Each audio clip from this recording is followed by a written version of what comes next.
think of historical fiction? So what can you tell me about historical fiction? It's old. So what do you know about historical fiction? It's about dead people. All right, kids, time for our history lesson. Take out your textbook. Only dates, places, and battles and famous people for us to memorize, it is boring. It doesn't give you the full story about what life was like back then. History is people. History is stories.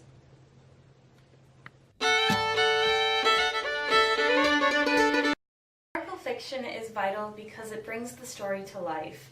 It appeals to our love of a good story. It allows us to humanize the facts.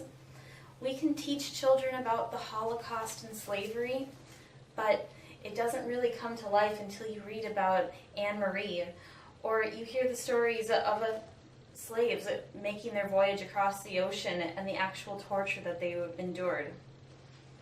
Historical fiction also offers us multiple perspectives on the same issue. Not every issue is cut and dry like the textbooks tell us, and historical fiction gives us the opportunity to explore lots of different points of view. Learning about the past encourages children to identify with other voices, views, cultures, and times. It helps a child see the similarities that lie beneath the surface, thus encouraging their growth of empathy and critical thinking skills.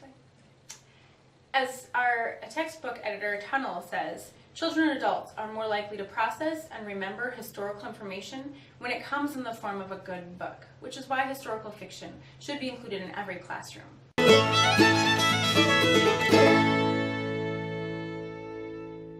Traditionally, history is taught through textbooks, such as this one, or this one. The problem is that they lack stories about children. They lack stories at all. They just tell us about names and places. And they treat every subject very superficially. For example, in this elementary textbook, they cover the Great Depression in 2 pages.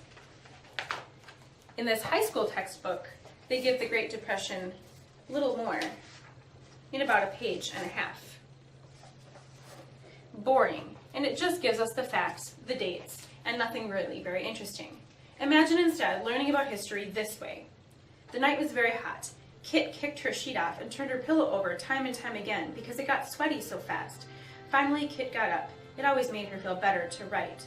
She took her notepad and a pencil out of her desk and sat at the window in the moonlight. She decided to make a list of all the ways she could save the family some money. No dancing lessons, no fancy dresses for dancing lessons. Kit looked at her list and scolded herself. It was all very well to give up dancing lessons and fancy dresses. Those things she didn't want. But how about the things she did want? Kit looked out the window. Then sadly she added to her list. No lumber for a treehouse, no new books, no tickets to baseball games, no sweets. There, thought Kit, I'll show Dad my list tomorrow. But by the time Kit went downstairs to breakfast the next morning, Dad had already left. That's a better glimpse into what children actually suffered through the Great Depression than what we could see in any textbook. Therefore, every history teacher should include historical fiction in their library.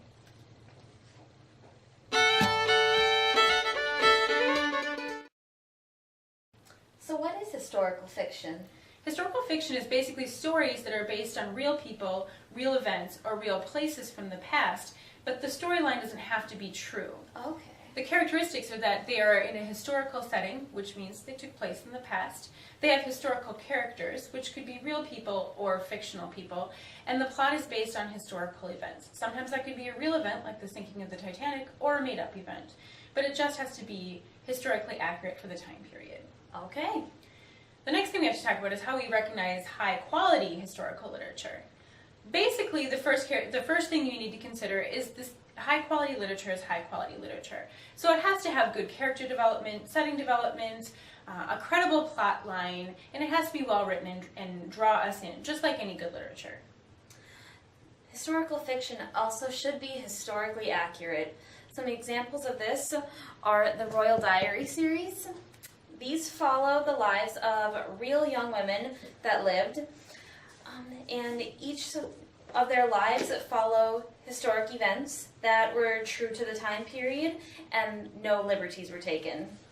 So she really did rule, And she was really killed by her cousin. You also want to avoid excessive historical detail. You don't want to go on and on about how things were in that time period and bore your readers, so you want to tell your readers just what they need to know to get the setting and to get the plot, being historically accurate, but without going into too much detail. Another critical piece, as with any good book, is having a young protagonist around the same age as the ideal reader for your book. So for historical fiction, that means having the children's perspective of what is going on in the world around them. You also want to have books that make the historical period come to life. To do this, the author has to know everything about the historical period. If all of a sudden you have somebody in the Middle Ages saying, "Yo, what's up?" it's not going to be very historically accurate, and it's not going to make that period come to life. It's going to destroy the magic. So you want to make that particular period, whatever it is, come to life and stay true to that historical period while providing enough details that make it interesting. Along with being historically accurate, you want to make sure that a historical fiction book is always honest. But you don't want to go into too many gory details. You want to be developmentally appropriate too. Yes. One good example of different developmentally appropriate stories is, of course, the beloved Laura Ingalls Wilder series. She started with these books, the books that she wrote herself, that are geared probably for above third graders, maybe starting in 4th to 6th grade, as they're kind of thick, and there's not very many pictures in them. But because she was such a trend, they've developed books for early readers. This is a chapter book that has more pictures, bigger print, less complicated language, but it still stays true to Laura Ingalls' stories. It's just an edited version of her stories. And for even younger readers, there are My First Little House series of picture books, which are also historically accurate. The pictures help the story come to life and put you in the time period. And it tells the same stories that are told in the other Little House books, but in a way that younger children can understand. And it fulfills all of the things that we talked about high quality literature. It's historically accurate, it doesn't go into too many details. The protagonist obviously is very young, and it makes the historical periods come into life.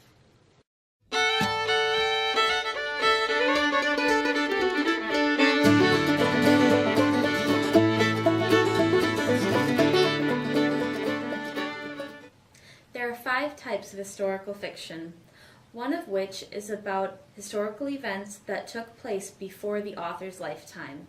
An example of this is the Royal Diaries. These are books in which the author had to do some serious research into the lives of each of these women. Luckily, each of these has had pretty well documented lives, but nevertheless, they took place before the author's life. Therefore, that makes them historical fiction.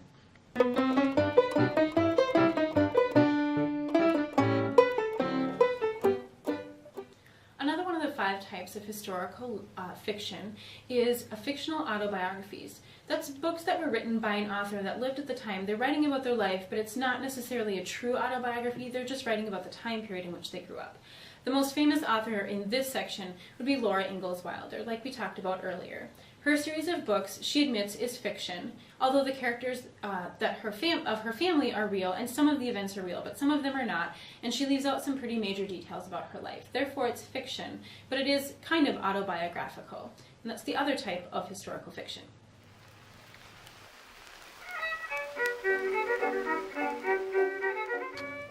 Another type of historical fiction is contemporary literature that has aged. Like we learned about in class, this can include books about the 9/11. For us, it's not historical, but for kindergarteners that weren't alive during that time, it is. An example of this is Huckleberry Finn by Mark Twain. This was a book that he wrote that was meant to have taken place during his lifetime. Some people in the literary community disagree with the definition of historical fiction, and there are several definitions. Some believe that authors like Mark Twain and Jane Austen that wrote books about their time period are not historical fiction because it was once contemporary literature. But as Tennell in our textbook describes, these books have aged, so now they are considered historical.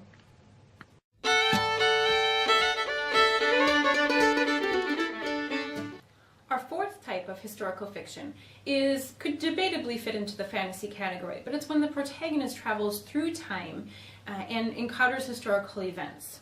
The best example of this that most people are familiar with is the Magic Treehouse series. Jack and Annie go into a magical treehouse and they travel through time. What makes them historical fiction is that when they're in their time period, everything is accurate. So there is no more science fiction or fantasy once they get to their time period. Everything there is accurate and they obey the laws of the universe. The only one that they break is time travel. So that is why it could be considered a historical fiction book. Another series that's similar is the Imagination Station book. This would be science fiction as they use a time travel machine and not magic. So there's no magic in these books. It's scientific conjecture how they travel through history, but they do the same things as Jack and Annie, and they travel through and visit different times and places, and when they're there, everything is historically accurate. The fifth type is a different kind of genre that I don't feel is appropriate for children under 3rd grade. It's when there's a historical fiction book that explores other options for history. For example, what if Abraham Lincoln had not been shot? What if man didn't land on the moon? Or what if the moon landing went bad? Because children under the age of 10 don't have abstract reasoning and they really don't have a very firm grip on history yet and what history is, I don't think this is appropriate because it might confuse them about what really happened. So for kids 3rd grade and under, I think that with historical fiction, teachers should stick with books that are accurate so as not to confuse kids about what really happened in history.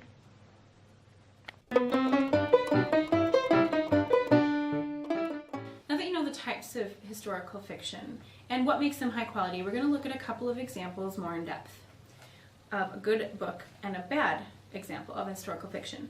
Our good example is the classic book Anne of Green Gables. It's high quality because it fulfills all the requirements that we talked about earlier.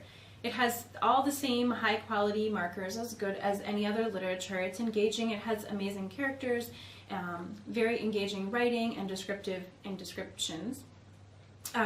In addition to that, it's historically accurate. It's set in Canada at the turn of the century, and there isn't anything in the story that wouldn't be in Canada at the turn of the century. The way that they talk is authentic, their attitudes are authentic.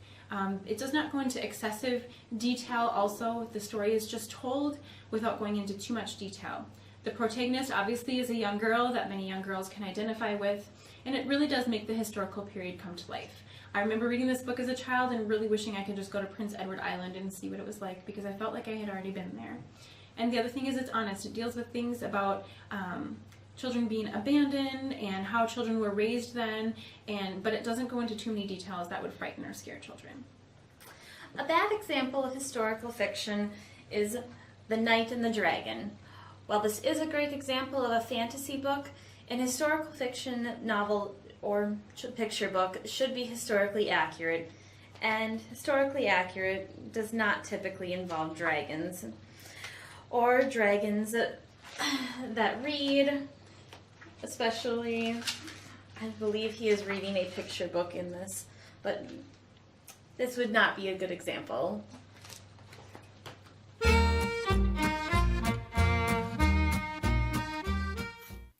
Now what do you guys think of historical fiction?